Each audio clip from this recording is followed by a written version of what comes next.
Ladies, gentlemen, filmmakers and moviegoers alike, welcome.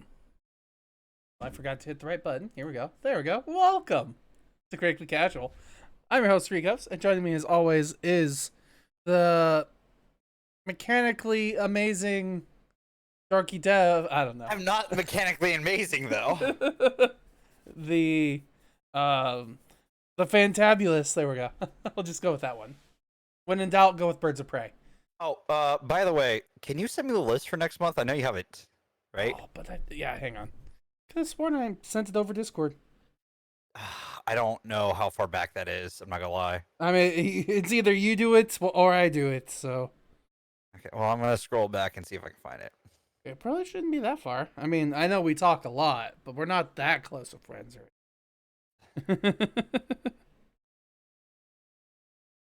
I don't know the list. I'm not gonna lie. I don't remember the list for. Oh, It'd be too hard to find. we're just doing 2 the first week, right? Or did we add a third? We added a third. What the fuck's the third? Send me the name of the third. Trying to see if I could find. Oh, here it is. Hang on. Edit the thing on Discord. Yeah, because you didn't even name all the movies on what you Yeah. did. You little shit. So I can add them to the sheets. Whoops. Shit. What was the third movie? Let's just do 2 then. We No. have 2 weeks of. Yes. Anyways, that week is already like we got to go to theaters twice that week. I remember what Oh, it is. that's- It's coming You to know, me. I remember what it is. It's probably a different one. No, I have that one written. Oh, then it's. And I've got the obvious one for me. I've got And that then one. it's Possession. Thank you. That was the one. Oh man, that is gonna be an expensive weekend. Only one of them is in theaters. 2 of. Oh wait, you're right. HBO. Ah. Aha. Right. I need a Netflix. We'll figure that out another day. You should freaking buy Netflix. We have a podcast Why? now that on I'm already, movies. yes, but I'm already doing HBO Max and like Disney Plus and Verve, and I got Spotify, which they use for the podcasts. Oh, because you used the Let's say, what do you mean they're used for the podcast? And I remembered. But yeah. Either way, we've deflected and distracted long enough. Let's talk about this week, what we're actually doing. Yep. So this week, I've dubbed it Robophobic? Question mark. Came directly from the movie. I was literally That's pretty good. Yeah. I was literally sitting there like, what am I gonna call this week? And then the movie said it. I was like, thank you, movie. So it's Robophobic. We're talking about Robocop, and Outside the Wire. And I should probably Robocop 1987, Robocop 2014. Because there are 2 sequels to the original Robocop series, I believe, if I remember right off the top of my head. I think there might be more. I thought there was 4 Either way, total. we're here now. We're talking about the original, the reboot, and then a spiritual success. I'm just kidding. But still, let's get in here. Let's start talking. I mean, unless you have any other things you want to talk about before we start. Nope. I think we're good. Okay, perfect. So let's get in here. Let's start talking about today's first movie, which is Robocop, which I've already said the year it's made in, which was 1987. But what was the other info there, Dev? It would be released July 17th of 87 with a budget of $13 million. Opening U.S. weekend made $8 million.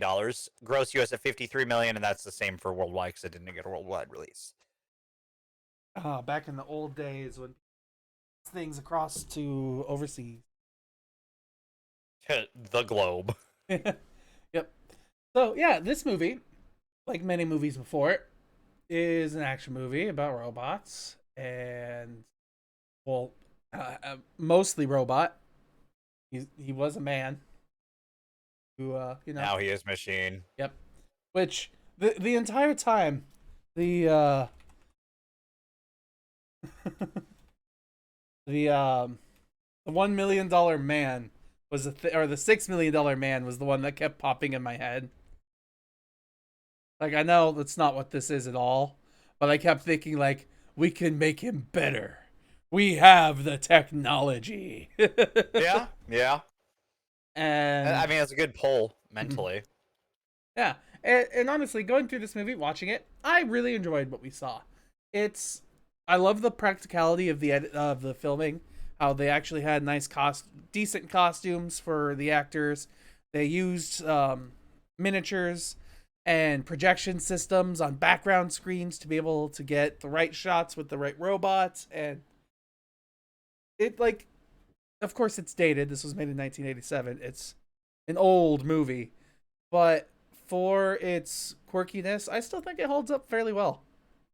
That's fair. I agree to a degree, I guess. I think there's some things that just like I don't usually judge a movie for its age, but this was one of those ones where it's just like something just felt off for Okay. me upon this rewatch. I don't know if it's just because I'm a lot older than the first time I've watched this. Mhm. Because probably the first time I watched this, I would have been in middle school, probably. I mean, it's on different channels like sci-fi and shit like that. So probably the first time I saw it would have been then. I'd say I don't this is know, pretty like, gory. If your family let you watch this in elementary school, might dude, have I been a watched The problem. Matrix in elementary school, so But the Matrix is more philosophical, man.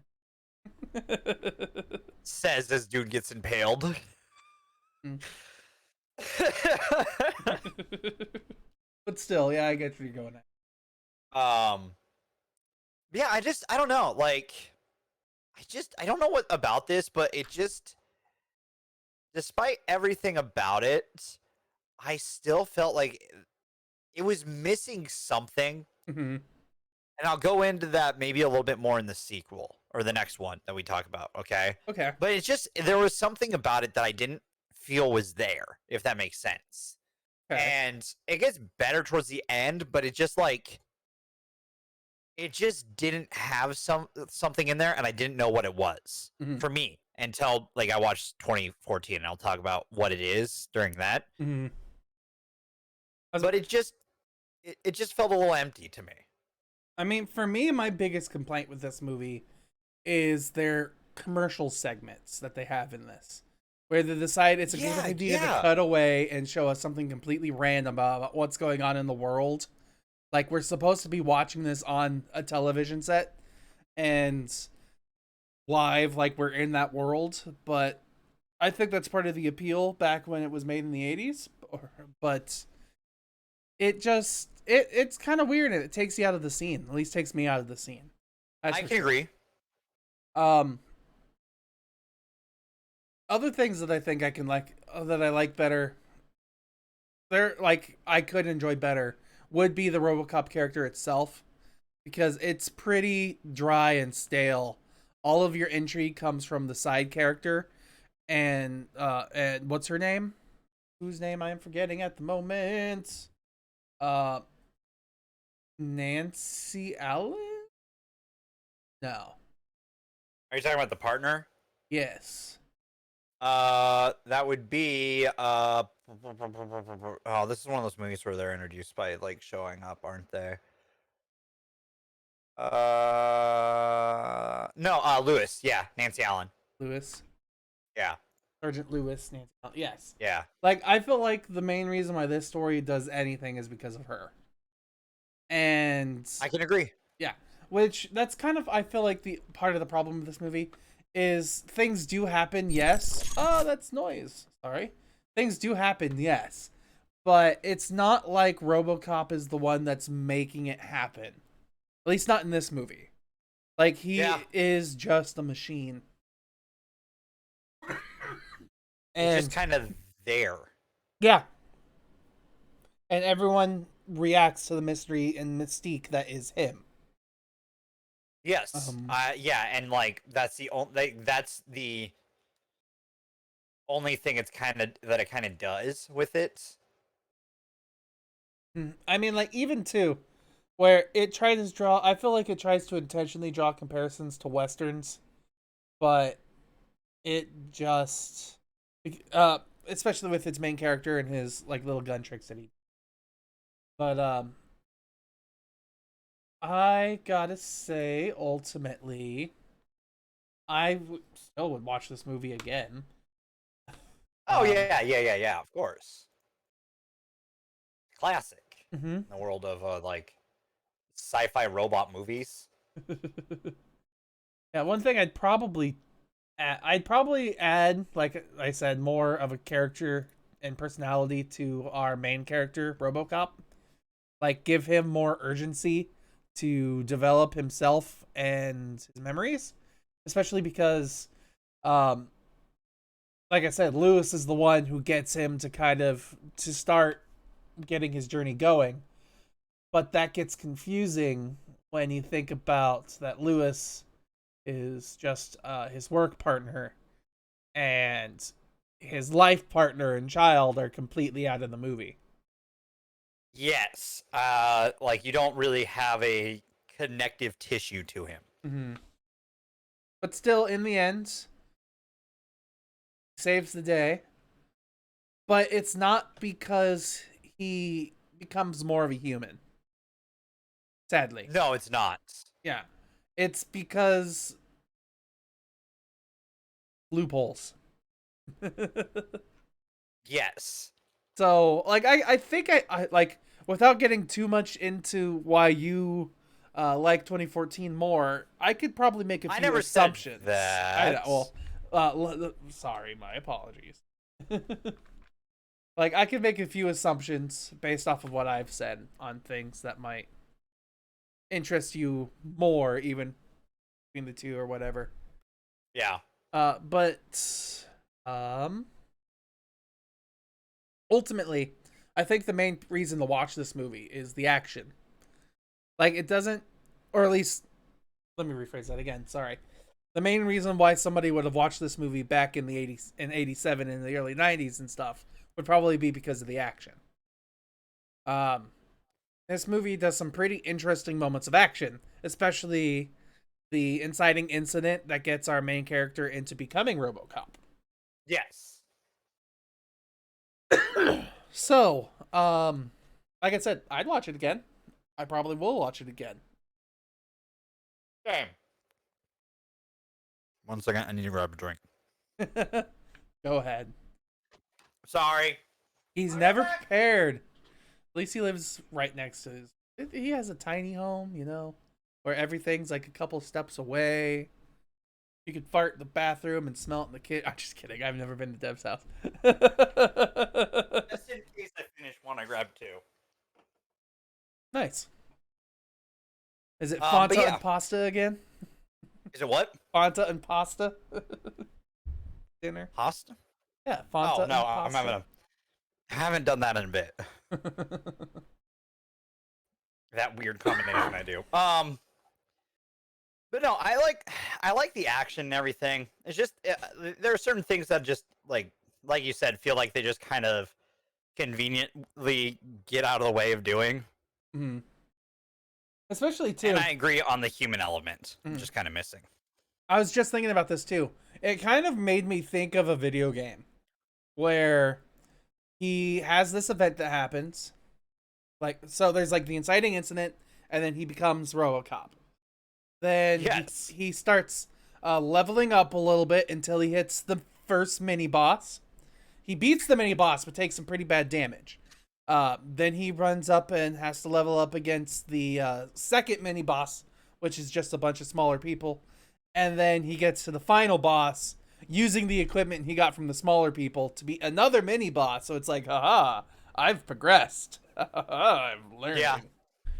So it felt like a video game to me.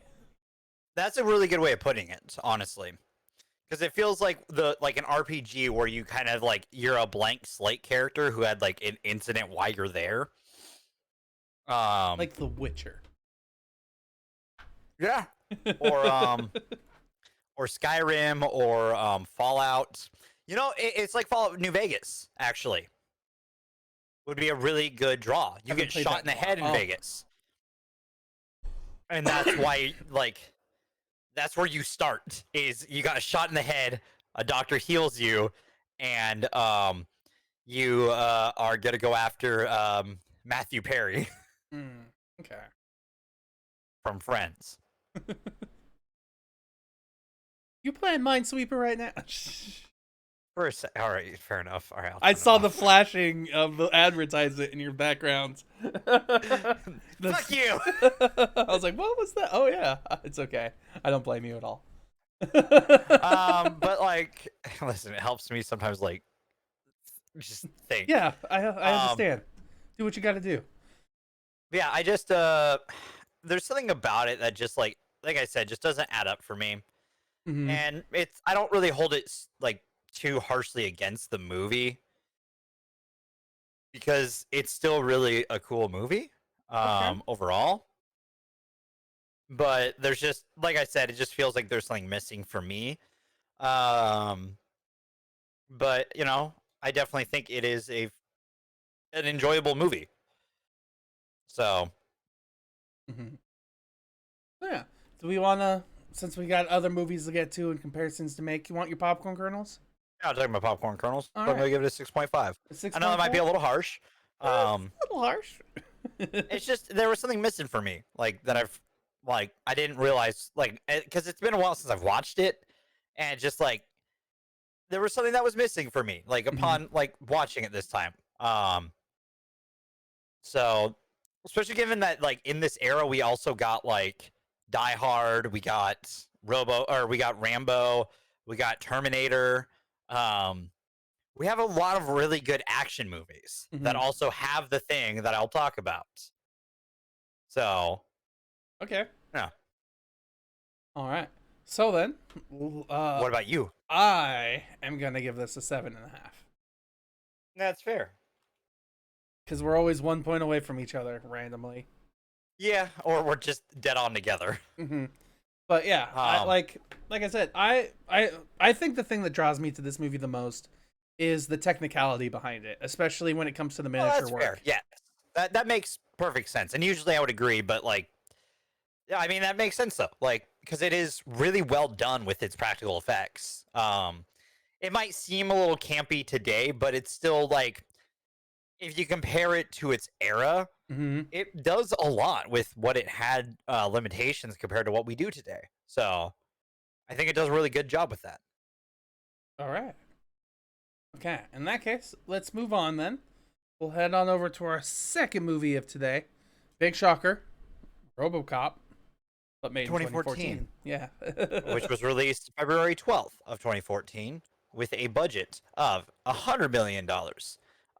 It made opening US 21 million, gross US 58 million, but worldwide made 242 million. Which I feel like, honestly, for me, this feels like a weird dud for theaters, because I actually found myself really enjoying this movie.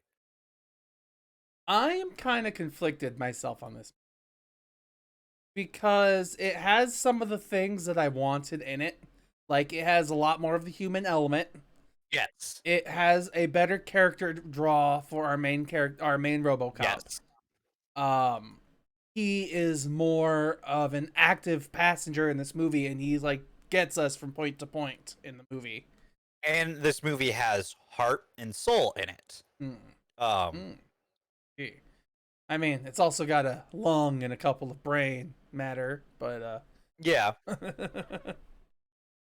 And it's like I find myself, like, when I watched the first one, I was like, there's just something missing for me. And then I watched this, I'm like, what? Why do I resonate more with this than the last one? Because, like, I think it does a lot with its premise. Like, it takes the original Robocop premise and expands it in a new way, but still having the heart of what Robocop was. Like, my major complaint about this is that the suit's not silver. Like, genuine. That is probably my complaint about the movie. Mind you, the black suit's cool, but, like, upon watching, I'm like, I just kind of wish it was silver because it looked better silver. Mm. But I get trying to, make your property differential from the original. Yeah, I hear you. With me in this movie, like, I get the heart and soul thing too, but I was kind of conflicted at first because really thinking about it, I was like, does this movie really draw off the original's theme? But then, like I said, I started thinking about the original movie and started thinking about how it is lacking in all the aspects that it was lacking.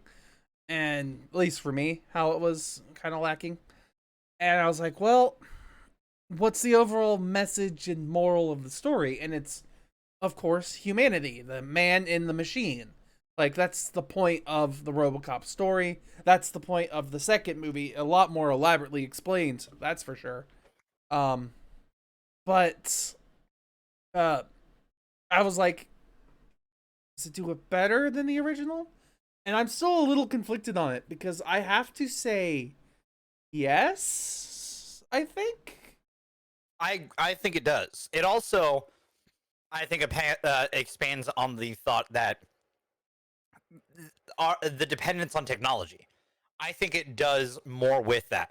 Also, the scariness of privatization of things, like the police force, which was a main theme in um, Robocop. I think it expands it a little bit further with also giving us world conflict as well. We see how that affects the world more. Because like we hear about it on the news in the first one, but we don't see the US's interaction in it. Mm. And this gives us a little bit more about it. Yeah, this movie opens in a war zone, essentially. Yeah. So, yeah, I hear ya. That was something I was kind of interested about because this movie specifically is supposed to take place in the year 2028. And I was like, just like the US to be policing the world. Yeah. I mean, it covers a lot more themes with like imperialism, for coming out in 2014, it covered like extremely biased and bought news sides that are extremely political and call things like they used fake news in this before fake news was like I don't want to say commercialized, but easily used by more people. Yeah, because of an orange person. Because of a Cheeto in chief. True, and I liked what they did with the news segments too. Like they were all one long interconnected story that helped explain everything together, like put it all together. Rather than also they had Samuel L. Jackson, which is a huge plus. True, and also rather than them being random segments, they were another story arc themselves. They were like the C/E story, but whatever. I mean, they do the stupid thing where they give exposition through the news, but at the same time, it works because it's it's world building at the same time with a extremely biased news source. And I like what they did with it. I really did. But one thing that I have to draw back on it for me is they make things look really cool. Like his armor looks awesome. This lab that he's built in looks awesome. The TV show that Samuel L. Jackson is a host of, I would die if we had one of those in real life because that's fucking cool. Like being able to project holograms around you and like having a giant screen behind you. Oh man, it's like what's his name? The guy who was from Daily Show when he got his show on Netflix.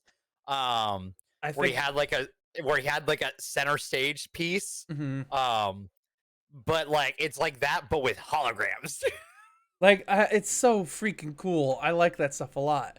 But the one thing that gets me is the cinematography. Especially the action cinematography is so shaky and like it's so quick cut that for me it's kind of hard to follow. Like the first fight scene when it's the two human cops versus the mob of people, that was all handheld, and it was like all right, he's jumping out the window, he's running down the alley. Oh my goodness! Like shaky cam can work in certain things. It was just too much shake. Like, Yeah, that's fair. I am definitely been spoiled by Steadicams because I think Steadicam would have made this movie so much better. I mean, look at John Wick. Yeah, We're spoiled with action since John Wick. Let's be real. well, a little, yes. But the action in this movie isn't bad at all. I actually really like the warehouse scene and the payoff we get. Awesome. That was pretty damn good. And then I think the fight with the there's a fight with some of the bigger mechs. That was pretty good too. Like, for being a bit more, it having to use CGI and stuff, like, it didn't look like jarring for it, which is always a key part when you're using CGI. And it felt like it was real for the movie. So yeah, no, there's some also I guess the suit would have been touched up a lot by CGI. Like, it's probably a real suit, but like they probably do what they do with like the Flash suit in the Justice League movie, or they touch it up post filming. One thing that I was actually watching a lot of, I'm not the best at detail, but I love watching characters who have reflective materials on them and trying to see if you could spot the camera. Because if you can't, they've done a good job of what they do is they do the shots from two angles, one from where the camera's supposed to be, and then they do it a second time where the actor's supposed to be. So then they could just digitally place the reflection onto his forehead so they can replace their reflections with others. And it's cool. I like that kind of stuff. Yeah. And then also, like, sometimes they just edit it out too. Like, if you can just do that without doing the second take, and just if you have like someone who like VFX enough to like do that and has like a shot of what the reflection would look like without the camera there. Essentially, like, you just take a still of the. It's fine. You just have a still of what the background actually looks like, and just kind of like edit it in there. Like, dude, there's so many, like, this movie does a really good job with a lot of that though. Like, the movie never feels like it's taking you out of the movie. And like, I think it does a really good job of that, which is really awesome. Also, like, how they use some of the the interfaces and stuff like that Alex gets in this. And also, just like, I also like the fact that the family is actually a part of this. Yeah, I like that a lot too. One thing I was just thinking about is the difference in the corporate response, because in the original movie, OCP was the main corporate entity, and there was Directive 4, which was the main problem. Then in this movie, the main company is Omnicorp, which is actually run by OCP. We find out later. Absurdity of OCC. Yeah, but the thing that I liked was that this one felt a lot more, and like, it's not pro-capitalism, kind of like the original one was, because the movie ended with them being all like, yeah, this is cool. Thank you, Mr. Person Man, for understanding what I was trying to do. And like, this one ends more like, shit's fucked. Yeah. Which I guess is also why I resonate with it more. It's like, hey, capitalism can be really bad if we start privatizing everything and essentially incentivizing replacing like social services. Which I resonate with a lot. Yeah, I don't know. It just, I think it does a better job overall, and I think that like I think, more personal opinion, because like when I got towards the tail end of the movie, I kind of went, what did this movie get? I went to Rotten Tomatoes, which I haven't done that for a movie in a very long time. And like, I looked it up and I'm like, the fuck? How's it only got a 50%? This is not, like, I cannot say this is like because that would be a movie that I would say is what's the term? Is a serviceable movie. I don't think this is serviceable. I think this is above that. Like, I get conflicted on this because, like I said, I was having a hard. I'm still kind of having a hard time debating if they did better with the original like idea about the man in the machine type thing. And I would say ultimately, yes, they do better in this movie. And they just ultimately tell a more cohesive A to B story. Yeah, I can agree. Also, before we get too far, reminder: Samuel L. Jackson is part of the Marvel Cinematic Universe as our connection. He plays Nick Fury. Um, We also have Gary Oldman as part. I just Dude, when he showed up, I'm like, is that fucking Gary Oldman? Like, by the way, oh, and Michael Keaton is Michael Vulture in the Keaton, MCU. Vulture, yeah. Which they're both friends in this. Joel Kinnaman is also from Suicide Squad. He's Rick Flag. Well, this cast is actually pretty good. Like, I think, personal opinion, Joel Kinnaman's I actually enjoy and stuff that I've seen him in. Mm-hmm. Like I will say, he wasn't bad in Suicide Squad. Suicide Squad is just a badly written movie. Um, like, and I can't really fault him for that. Sure, you can be like, why did you join this movie? It's all your dumb fault. um, but yeah, like I found myself really enjoying like a lot of this cast. Like, I didn't expect Jay Baruchel,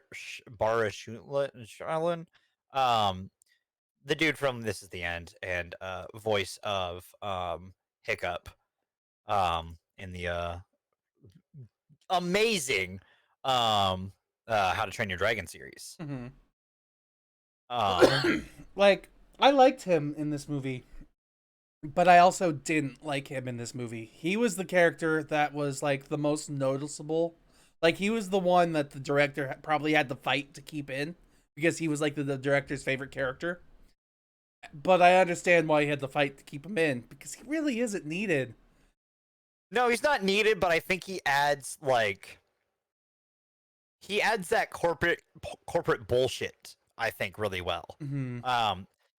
He adds the corporate what's the word I'm looking for? Optics. Mm-hmm. He's Um marketing. yes, he's marketing. Which also talks about the theme of capitalism in this movie. Which I think it does everything I think this movie does everything it sets out to do. And it's enjoyable. I think the action's good. I think I think there's a lot to this movie that people maybe missed on the first viewing. I think it's got the same problem Dread had. Because Dread didn't do well at the box office either. Mm-hmm. Um, But we haven't seen Dredd. we'll get there eventually. I can't wait till we review that. I That'd be love fun. Dredd, man. Dude, Dread is so fucking good. I wish I really wish it was during like it came out during the era when I really started going to the movies Mm-hmm. more, because like that would have been one I would have gone to theaters probably like at least twice to see. Um Same with this one. I would have gone to see this in theaters if it was like, because 2014 I wasn't really going to movies very often outside the MCU or movies I was dragged to. Yeah, like 2014, I think I was going to see, I think, The Hobbit Oh, and I stopped after the first one. the other movies were at the time, I don't know. 'Cause I remember there was always a movies that were released during final season I had to watch. So my guess would be the other one was probably like uh, Fantastic Beasts or Star Wars or Marvel, of course. Yeah, yeah, I can agree. It's one of those things that like I don't know. It's one of the ones that I think like if it was later in movie era, I think it would have done better. Like if this movie had like 3 more years before it came out. Okay. A little bit more Like, technology behind it, it probably would have done well, better, yeah. well, not even just technology behind it. I think just like more time to like I more time for the cultural zeitgeist to kind of change a little bit more Hmm. when it came to movies and stuff. I'm not like I maybe. I mean, action movies did really start picking up again, but when are they ever not popular? I mean, like during Sci-fi. 2014, what like action movies that were popular were mostly Marvel. Double check this really fast, just so I can see a list in front of me. Oh yes, I wanted to see that one. Transcendence. There was Yeah, John Interstellar Wick, came out, Guardians of Interstellar, the Galaxy, John Wick, The which Maze John Runner, Wick's I think the one that started the change of action. Need for Edge of Tomorrow Speed. came out. Oh, Kingsman came out that year. Okay. Oh, Divergent came out that. Days of Future Past. Ooh, The 300 original Rise of the Empire. Godzilla. Oh, that was the year Winter Soldier came out. Yes. We could tell the differences, and I'm just listing movies that we've seen on the channel. Big You're Hero like, 6. yeah, Kill a Mockingbird. Oh, Maleficent came out that year. Look at all these movies. And Hobbit, Five Armies. Um, The Amazing Spider-Man 2 came out that year. Man, Sony did not have a good year that year with that and Robocop. There's also Age of Extinction that came out that year. Yeah, I saw. Wait, Age of Extinction? Transformers: Age of Extinction. Oh, that came out that year. I want to see that in theaters. My friends wanted to go. Dawn of the Planet of the Apes. I saw that in theater. I did too. That was a really good one. 300 sequel. Ugh. Ugh. Probably end up watching that. I hope you realize that. Oh, and Mockingjay Part 2. Fucking hell. So, maybe TMNT. if they gave it a few more years, because there's not a lot of like sci-fi action in these. Yeah. So maybe if they gave it a few more years, it could have done better. Maybe. Also, it might depend on when it was released too. Like February, I don't think any of the Marvel movies came out, but maybe a Fox Studios or like someone who's not Sony probably released a movie that year during that time. The last Naruto the movie came out in 2014.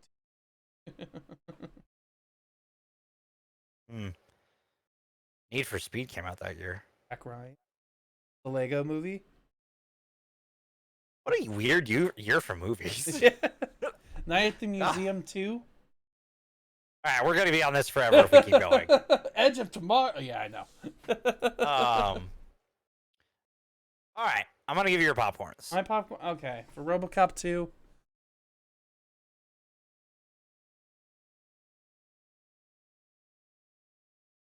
I think I will give this one.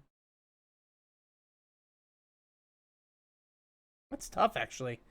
I think I'm gonna lean towards a 7, just a little bit lower than the original.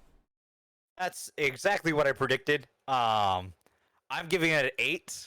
Because I like it like more than I like RoboCop 87. By So like a quite fair a bit margin. more, yeah. By like, there's a fair margin between the two for me. Okay. Which is it feels weird that I like it. It feels almost blasphemous in like headcanon for me that I like it more, but I do. So fuck it. I do enjoy this more. Which puts that at 7.5 overall. Which does put it above RoboCop. I wonder how people are gonna feel about that if they ever see that. Sorry. Not my fault. Yeah.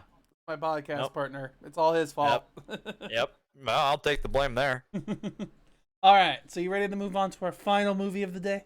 Yeah, let's move on to the final movie of the day. All right. The last one is Outside the Wild. Netflix movie released. Yeah, that released this year on January 15th. We have There's no budget. It's it's Netflix. So this with movie, Anthony Mackie, the new Captain America. Yeah, spoilers. Dude, it's all over social media. Fuck you. It's been a month, so Totally fine to talk about it. It's okay. okay. Yeah, no, it is. I gave it a month to talk about it. Okay. Yeah, our new Captain America. There's your Marvel connection of the week. Happy? Yes. Got 3 this week. What the fuck was this movie? I wish I could tell you. Like, it seems to me like it was trying to be an interesting thought piece. And then we get to the finale and it completely changes like the mood and the theme of the movie. Like after the drop off, right? Where Harp gets dropped off. Yeah. Yeah. I don't get this movie. Like I get what it's trying to say. mhm. It's a very anti-American imperialism, Yeah. which I can get behind to a point. All right.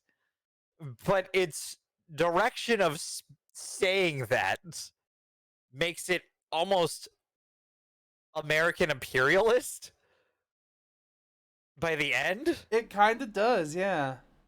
It does, like, I don't know. This movie had me very conflicted because I was all for it. I was like, okay, we're doing this, we're doing this. There's hints and there's clues and there's genuine conversation. yeah, and like great character development. Um, it's just then they kind of throw it out a little bit. Yeah, they do, and I don't get why. Yeah, I thought this movie was gonna be a lot better. Like but not by any means. It's not bad. It just if it's trying to tell a concise story about humanity as well as like anti-American imperialism, it didn't do that. No, it didn't. It misses the mark after a certain point. Like it was on the right path for so long, Mm-hmm. and then just slips. And I'm like, what the fuck are you doing, movie? I don't get what it was trying to do after a certain point. Especially too because when we get towards the end, the chain of command in this military essentially no longer exists because they're starting to take orders from different people and At all different ranks. yeah, it's just confusing, To say the least. especially Like, too I don't- because sorry, the thing No, that go ahead. the thing that got me was this whole the title is called Outside the Wire. The whole concept is he's a guy who is going outside his comfort zone into an active war zone outside of the wire, which is the military base. And like, Why is that the title? Yeah. I don't know. I don't know. Like when they say we're going outside the wire, I'm like, roll credits? Cinema sends it, yeah. That's What? exactly what I thought too. I almost thought because there was a dialogue line earlier in the movie where like literally probably 5 minutes earlier where he's like, I like you because you think outside the box. I was like, oh, pretty much roll credits there. That's probably what this whole thing is. You got to think outside the box. And then they're like, no, that wasn't on the nose enough. We're going outside the wire. It's like, oh.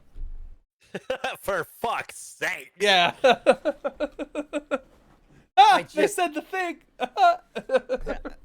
That's a Family Guy reference. Like I don't know what it was trying to say and or do.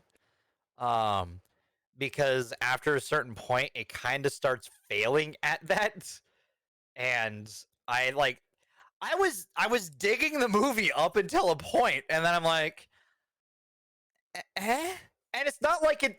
I can't say it's the acting because I think the acting in this is actually really good. Yeah, it's really good. I think my favorite character, honestly, is Sophie or Sophia. Yeah. Emily Beecham. Yeah. I think everyone's good. Anthony Mackie is fantastic in this. Damson Idris. He's Probably really good Idris. in this too. Like I think Anthony Mackie and Damson like play off of each other really well. Yeah, they do. In this. It's just when the movie makes that turn where it starts to fall off is when like and the acting doesn't go down, but the character decisions Yeah. start to break. The writing starts to crumble. Yeah, pretty much. Which makes everything around it break, and it just I don't know. It's just kind of disappointing because I really liked the premise. I liked where it was going, but I don't like how it ends. And it's not because like it's a rough ending. I just there's a like the third act just feels kind of hollow. So It really does. I'm sorry. I'm looking at the writers of this, trying to see how many movie credits they have. The main writer, Rob Yescombe. this was his first movie. And I'll say, like, I don't think it's overall a poorly written movie because, like, up until a certain point, it's really well done Yeah. and has some good commentary about like the world. But that doesn't matter when the movie falls flat at the end. Mm-hmm. Yeah, but yeah, he's written for 1, 2, 3, 4, 5, 6, 7, 8, 9 video games.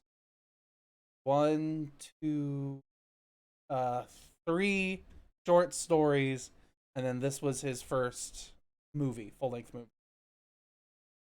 Um, and his partner that helped him write it, Rowan Athale. This was his or fifth movie. So fourth movie. He's working on his fifth now. So like, I could probably see this being the writing problem. This is all a writing problem. Yeah, 100%. The direction I thought was fine, especially like I was trying to keep out an eye thing for like cinematography and stuff like I always do, and nothing caught my attention to be severely negative. Other than maybe how Leo moved in the action segments. It was a lot of the like I liked how they did it because it was consistent. It was consistently the same throughout the entire movie. He moved faster and harder than the average person because he's not the average person. Um, but I also just didn't like the choice of effect. I'm happy that they made it consistent and stuck with it through the entire movie, but I didn't like the skipping frames and Guy Ritchie-esque editing style of the action segments. Yeah. I also like I didn't I get some of the choices with him that he's not like a combat um service member, but like he just felt he felt too out of the element. If that makes sense. Yeah, like Like instead of he felt completely inexperienced rather than uh being a part of the military in some aspect. Almost like he never went to base camp. right? It's kind of weird.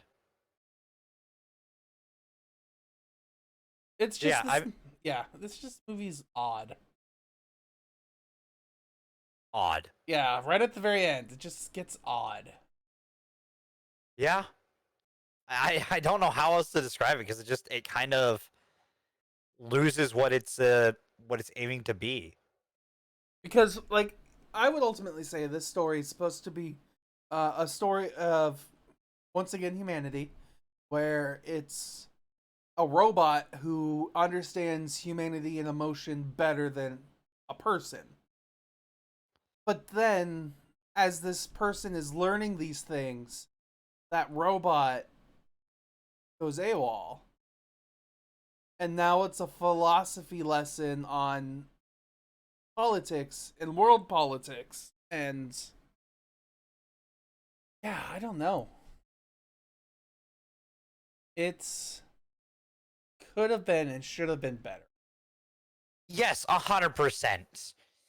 This movie has so much potential, and then when it drops the ball, you're like, why? You had it. All you had to do was dunk. You were there. And it's like the person went like essentially this movie goes to jump, but like has a shoelace untied and Mm. is stepping on it and doesn't realize, and it's the foot that it's leading with, so it like pulls and just falls straight flat down. Mm-hmm. Like it just goes, Like literally, the RoboCop 2014.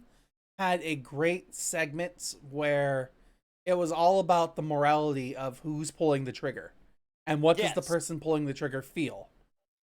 And this movie starts with that Yeah. and doesn't end with it. No. So It starts to lose its moral message, and because the problem with it is it has the moral message yeah, it's got everything it throughout needs. the movie Yeah. up until that point. Like it has it until then. He's learning. And like it he's tries to developing, it's act great. like it has it at the end. Like at the last one was like it tries to act like it has it, but like I'm like, you dropped the ball already. Like you can't do that because like it just doesn't work after that point. I mean, towards the end, they were almost treating Leo, the character, as a messiah-like figure who's like spreading the words of the wise. But the problem with that is even after the movie gets to the resolution and the conflict that we end up with ends, we don't get a good enough resolution. Like, we need to see more of the aftermath of this conflict to be able to get a better resolution to what happens, because this movie essentially literally just ends. Like, because they had that emotional conflict, then they had the political conflict, and then they're like, yep, we're done. But if they wanted to try and end with like the political and sociological ramifications of like a robot almost causing nuclear war, like, they didn't do it. No, they didn't. Action was fine. He was fine. I actually really like the way that they did Anthony Mackie's look. Yeah, 100%. That was great. Though I kind of wish there was a little bit more, like, with the interaction that we get when it comes to right before the turn, where pulls out the thing. Kind of wish there's a little bit more to that. Yeah, because there's no explanation or build up for that. Yeah. None whatsoever. Kind of weird. I mean, if there was, I missed it. Yeah.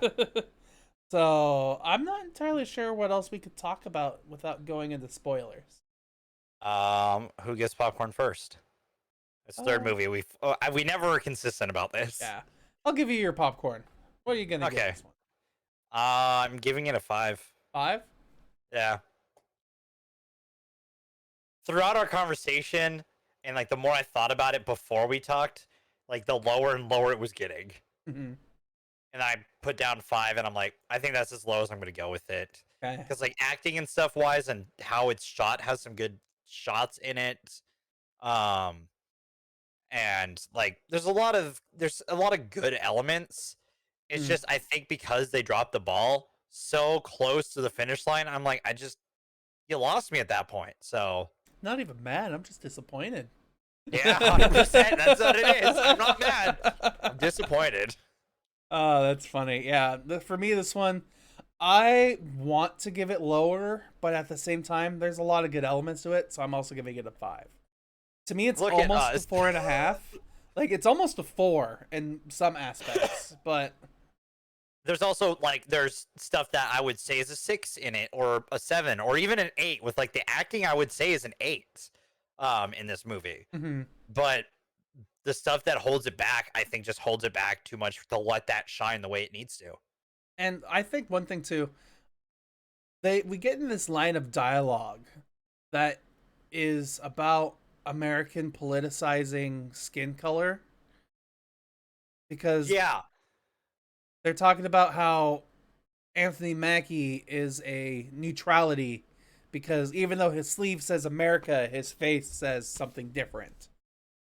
And there's a moment where it feels like there's a moment where it's like, they're talking very Captain America talk about it. Mm-hmm. But I feel like they got that wrong almost. Like, I almost got offended for other people, because it felt for me a little bit out of nowhere. Because I will say the conversation kind of came out of nowhere. Yeah, the commentary makes sense, and it's a commentary that like I do agree with, because like he says, if you see, why am I not like blonde hair, white guy with blue eyes? Yeah. And immediately my brain went, "Ha, Captain America." That's actually kind of funny. Mhm. And like it like it is a question that like if you're an American, that is what you would imagine that the face of neutrality would be. But from a worldwide aspect, that's not, because like you see that and that reminds you of like American imperialism, and like the world is kind of sick of that shit. Um and like, let's be real, it reminds you of certain World War II people that you should punch in the face, aka Nazis. Mhm. Um, Like for me watching that moment specifically, it was almost like they're intentionally saying that if you're a person of color, you are not welcome in the US. And like I know that's how well, a no, lot no, of no, no. people I feel, don't think but that was what they were saying. I think what they were saying was more along the lines of like how it was more of a commentary on what America thinks it is. mhm. Because like, it does, like, it does really try to commentate about American imperialism until the fucking I mean, point that we'll talk about. And I think that was I think that was commentary on that. mhm. In I the mean, sense that none like, sorry. on the sense that it's talking about how like, because of how like what, as America as a whole, in a sense, and that's more in the sense of like what, because America's a weird fucking place, and you have really asinine people in it, like what America looks at itself as, and because America also looks at itself as the world police, what it imagines, and what American thinks of an American, like a true red-blooded American, um, would look like that. Like his description, I think, is adequate to what people would say, because like he does describe Captain America in a sense. Mhm. And like, when you think America, if you're thinking what America is, that's not like a terrible draw to. Mhm. Is Captain America. A symbol of America. Mhm. Um, but I mean, I think it tries to point out that like from a worldwide aspect, it would be more it's less common Well, I mean, on the world stage. well, yeah. I mean, think about it like this: the director is Swedish. I don't know what Rob Yescombe is, but the other writer is British. The only main American actor is Anthony Mackie. Everyone else is a British actor, Yeah. and it's talking about American politics. So, um, it's definitely an outside looking in kind of movie, at least when it comes to the political part.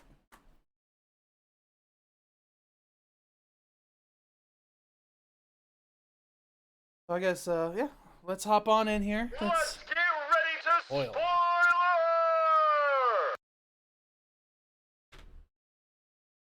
What the fuck was that Leo turn? Yeah, that Leo heel turn. It's I was trying to get I need to rewatch this movie only to see if it makes sense now that I know that it's coming. Like, is this a turn that made sense or is it literally out of nowhere? Because it felt very much out of nowhere. I don't think it was set up very well. Yeah. The turn. Like we're driving to the final battle, which is supposed to, well, what's supposed to be the final battle, which is at a bank, I guess. The where it is unimportant. And right before we get there, he's told, yes, there is these Russian robots, and they will be able to track me because of this tracker thing inside me. Which one, whatever, I guess, sure, movie logic. But then he pulls it out, and then from that point on, Leo's evil because what he pulls out is the failsafe device, which would shut down Leo in case of emergency or report if Leo is being somewhere or not, I guess. So it is a tracker, but it's also the failsafe to shut him down. Yeah. And now his goal, instead of stopping the bad guy from getting the nukes, his goal is to now get the nukes and nuke the U.S. for the U.S. to realize that its own obsession with other people's wars is the problem. And like it's right in what it's saying there, but for the rest of the movie being very anti, like, because like the problem is this movie is about Harp's decision in the beginning where he killed 2 Marines because he was trying to save 38, and like he was, and the degree of rightness he was in that decision, And his mood and reaction to it. yes, and how, like, and the entire time Leo is seemingly trying to like help him come to the conclusion of what he did wasn't necessarily right, but it wasn't also necessarily wrong because he was trying to save everyone else's lives, but at the same time those people were trying to save those two's lives. um so like it's trying to discuss the gray area in there. And then Anthony Mackie's character Leo decides to go get nukes and blow up America. Like, you can't be social commentary about what that means and then go to threaten to nuke people. One of the worst things that has ever happened is nuking Japan twice. Like, Yeah, but like, yeah, you can't have the moral high ground. No, saying you're gonna nuke people. He'd kill millions to save hundreds of millions. I get it. It's the what's it called? It's Watchmen. Doctor, what's his name? Yeah, it's save one to take one life to save 1,000. And then you have squids. Yes, or it's the question in Star Trek. In the latest trilogy, that's one of the questions. Don't, because Spock's like, you shouldn't save one life, my life, at the behest of millions. It's like at the beginning of that movie whenever we go to he's ready to give himself up for the greater good, but like that was his choice. In this movie, Leo is gonna take millions of people's lives without their choice. The logic was he is working with so there's the U.S. Army. There is, I hit a button. 1 second. There we go. I accidentally smacked my mouse. We have the U.S. Army as our main good guy force. We have the Krimsky Army, which is the bad guy force. And then we have the local militia, which is the in-between, who are like, this is our home. And the U.S. are the ones who are interfering, trying to stop the Krimsky from taking over the Ukrainians' homes. But they're also, like, fighting the insurgents occasionally because they're, the insurgents are trying to get supplies. So, yeah. So then his idea is, well, to save the insurgents and to stop the Krimsky, I'm going to nuke the U.S. to get them to stop interfering with the war, so then the Ukraine can be taken over, I guess, from the Krimsky, even though what's-his-name is dead now. So I guess that war is over, and now Russia is nuking the U.S. So that's not going to start another war. But the idea was for him to stop his creators, the U.S. creators, from making more of him, I guess, was the end goal. And because he is too good at what he does? Question mark? Yeah? I guess? Because he's too human and knows that the U.S. is too extreme. Because they like to extend war. Like, its commentary isn't wrong until a point. That's my problem with it. Like, it's right up until the end when it decides to nuke people. Like, you can't have the moral fucking high ground when you're gonna nuke people. Yeah, I feel like the end resolution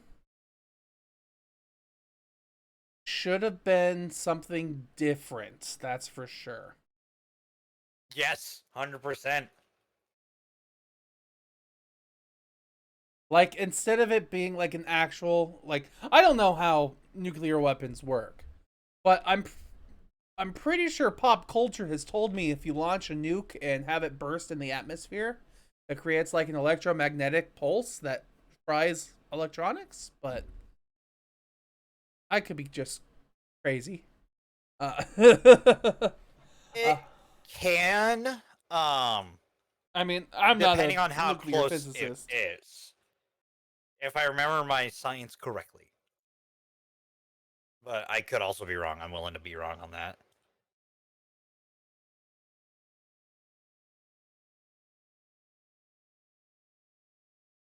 Yeah, I don't, it just drops the ball with that. Like, you had your social commentary. You had it right. How do you fuck it up that bad? Yeah, like my thing, what I would have done, my thought process here. I think Anthony Mackie could have continued to do what he was doing up until he decided he was going to actively nuke the U.S. coastline. I feel like if he decided that he was going to like electromagnetically fry all of the US to destroy all of their technology, that would have been different.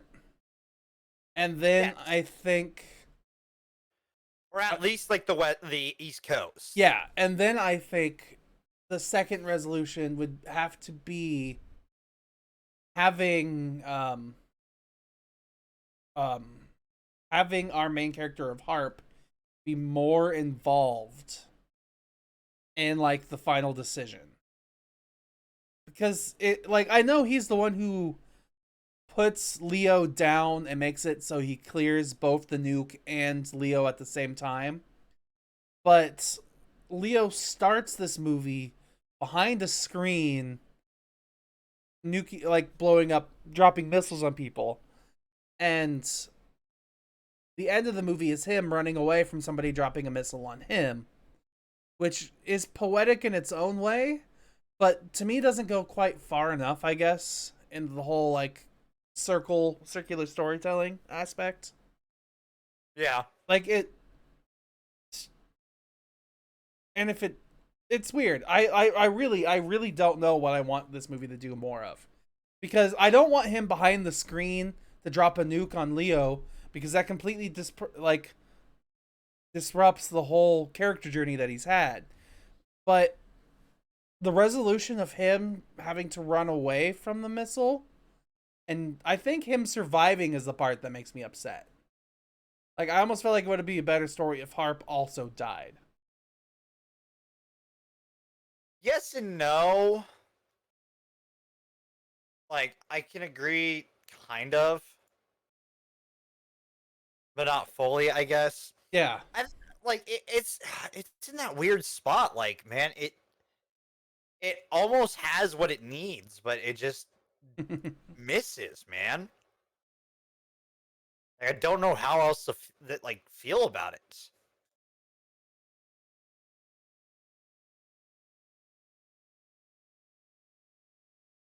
I don't know.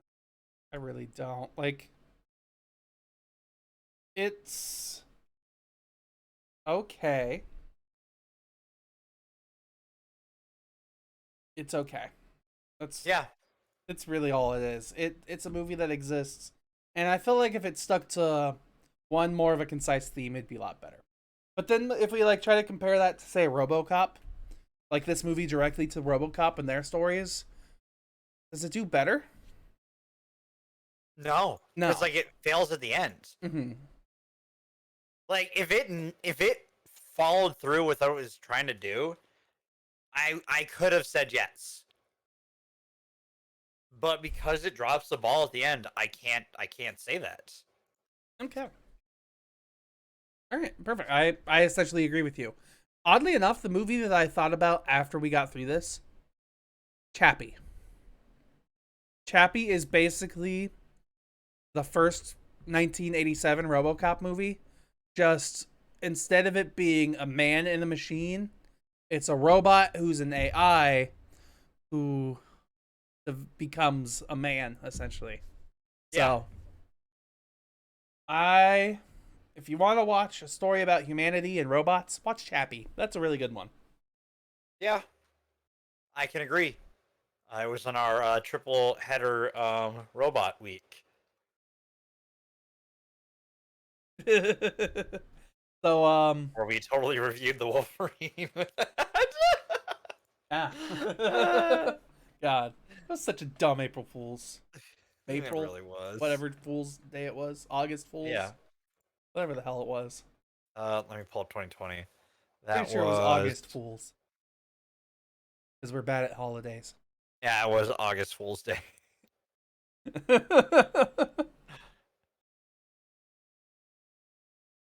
We're so dumb. All right. Uh-huh. I haven't got anything else really to talk about outside the wire. No, I got nothing to add to outside the wire at this point. Anything else about outside compared to RoboCop, maybe? Like, is the 2014 RoboCop graphics and visual storytelling better than... I would think so. Yeah. This movie is a lot done very much practically on camera. The only thing that they add are they make the robots, they make Anthony Mackie look weird, and they definitely do CG explosions and CG blood, but that's another story. That's just what Hollywood is nowadays. So, I guess we're done with movies, and we're heading on over to the news. You hit the beeps. Yay, they work now. You have no idea how happy I am they work. So, honestly, I haven't really got much for actual news this week. People are talking about, like Cruella being a thing. Oh my god. I don't know if you saw the clip from it yet. I have not. Is there a specific clip? You do when we review it. You'll know the exact moment. And it's gonna be dumb. Okay. Ugh. Like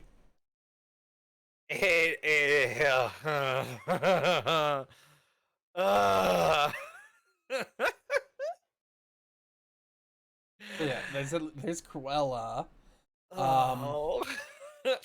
I'm literally looking through news. There's talks about box office reopening and money being made, which, that's kind of relevant because, well, we've decided to go back to the theaters. Yes, we have. Yeah. I'm excited. I'm excited and terrified at the same time. Because I full transparency, I have been back to the theaters to see Mortal Kombat, which was a weird disappointment to go see. Mm-hmm. But yeah, we're going to the theaters next week. Yeah. So next month we have our whole schedule planned out.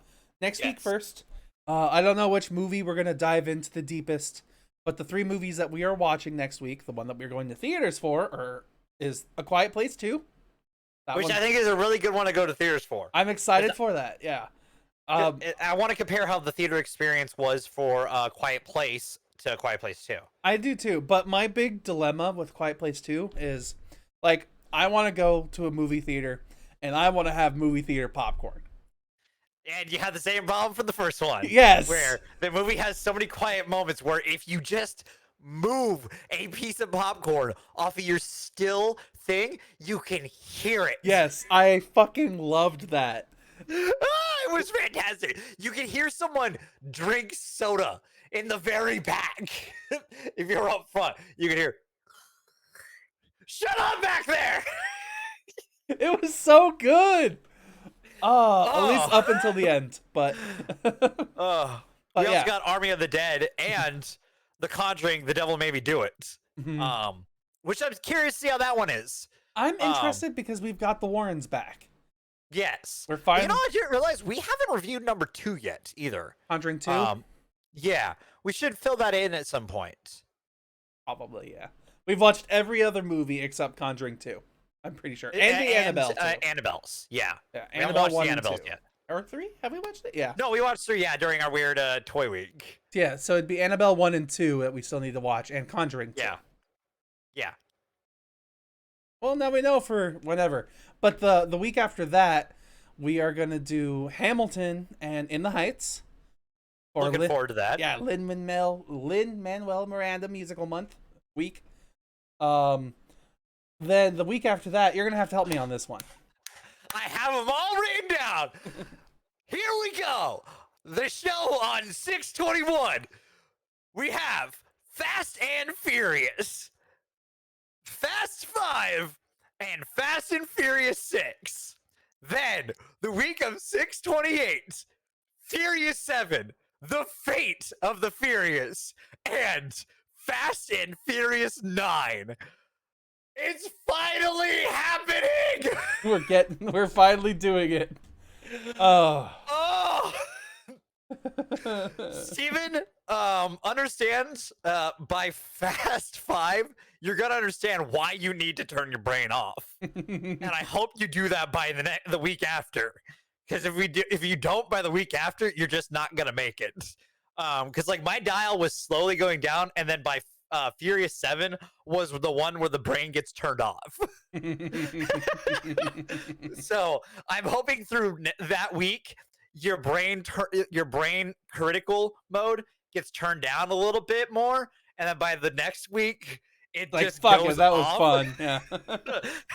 Try to turn your fun up for it. Okay, So, that's all like, I'm gonna say going into it. I think honestly, what I'm gonna have to do is I need to watch that movie twice. Because Once critically, once not. yeah, because when I watch Hobbs and Shaw now, I have a pretty good time. It's stupid fun. Yeah. I can't wait to see what we do with our list, by the way, because we're going to like how we would like rate this series. I already know like 1, 2, 3. So Fast and the Furious, which is a distinction between Fast and Furious. That's how they get away with that. Too Fast, Too Furious, and the Fast and Furious Tokyo Drift. With those 3, I feel like they might be the bottom of the list. The wild card I think is Tokyo Drift. Yeah, right? Because that one, at minimum, is like 3rd from the bottom. But like, at least personal opinion, I think the other ones, because of the crazy factor going on, the one that it could beat would be Fast and Furious. I don't see it beating the rest if you turn your brain off. We'll have to see. We'll have to see. If you turn your brain off, it doesn't get past that. If you go into it critically, that may be your number 1. Tokyo Drift, my number 1. Woo! Oh man, I can't wait for this though, Steven. I can't wait. I'm more excited for next week, man. We've got 3 like AAA blockbuster horror movies. I'm stoked. I've heard so many mixed things about the Army of the Dead. Yeah, I bet it's gonna be awful, but I'm still excited for it. I think honestly, after like I have some free time, I have ideas. I might actually write a script. I've never done one, like a full script before. I've done shorts. I might actually spend the time to write a horror movie, like a zombie movie, because I just think it'd be cool. Give myself a hobby that's not video games. That's fair. So, yeah. I mean, I got nothing else, honestly, news-wise. I got nothing else either. Dude, I can't wait for next month, though. That's a solid month. It is. Like, we haven't had such a solid month in a while. The only wild cards are Army of the Dead and The Conjuring, The Devil Made Me Do It, just because the Conjuring franchise has been a little weird lately with some of the movies, and Army of the Dead could go either way. I think that's the one that I might not enjoy the most, just because, like, I'm not a huge zombie movie fan. And these are weird zombies. Yeah. We'll see how it goes. But and then we get musicals, and I think In the Heights looks really good. I really like the music from it so far. And then fucking Fast and the Furious. It's finally happening. So- I've waited so long for us to review these. I need to pop things up. I feel like we're missing one of the Fast movies. Nope, that's all of them. We did the We first watched three. the first 3, and then we're doing Yeah, we 4, did. 5, 6, and then 7, 8, 9. Yep, Okay. and we already did Hobbs and Shaw. So Yeah. Okay. Okay. so we will have all 10 officially done. Okay. Fuck. I saw Jay posted this on Twitter earlier. Oh, is it the crossover thing Yes. that Universal wants to do? Yes! I- I've been talking about it with friends. They want to do that's news. Actually, we Yeah. missed that. We're here. Universal wants to do a crossover with Fast and Furious and Jurassic World. Word. And I just want to see Vin Diesel riding a fucking Velociraptor. Give me it. No, he's gonna freaking drive his car down the back of a T-Rex and go, yabba dabba doo.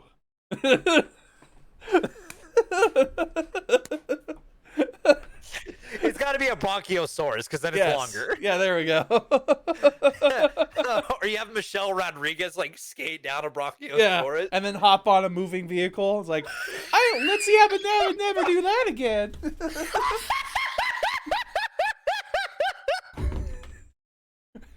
Yeah.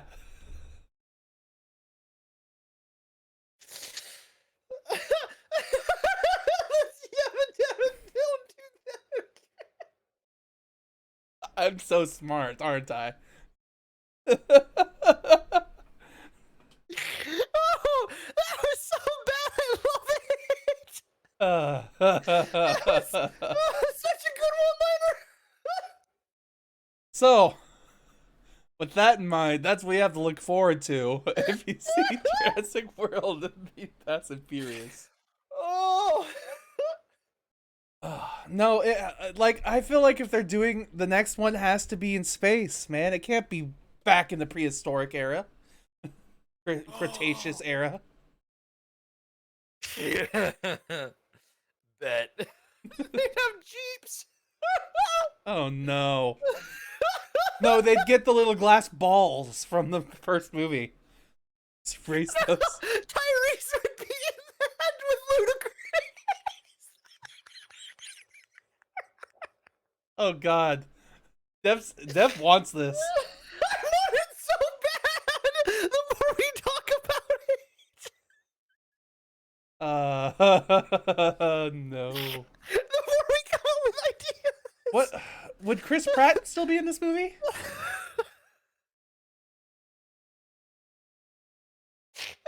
Just Chris Pratt having a corona at the end with Vin Diesel and Vin going, "Your family now." Yeah. You and your 3 velociraptors. I mean, 1 velociraptor. Blue. Over there with the corona. Yeah, Blue's over there popping off the bottle caps.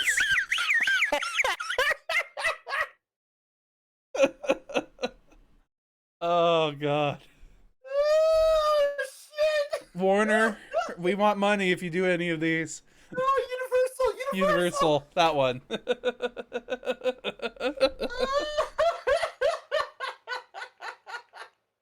Oh fuck. Oh, we need to stop. My face hurts. All right, yeah, we're done here, everybody. So yeah, check us out next week for new stuff. Like, comment, subscribe, all the other fun things. Leave a review. And then we'll see you guys next week for our triple header horror week. Triple header horror week. I don't know. Get with that. All right, bye guys. Have a good one.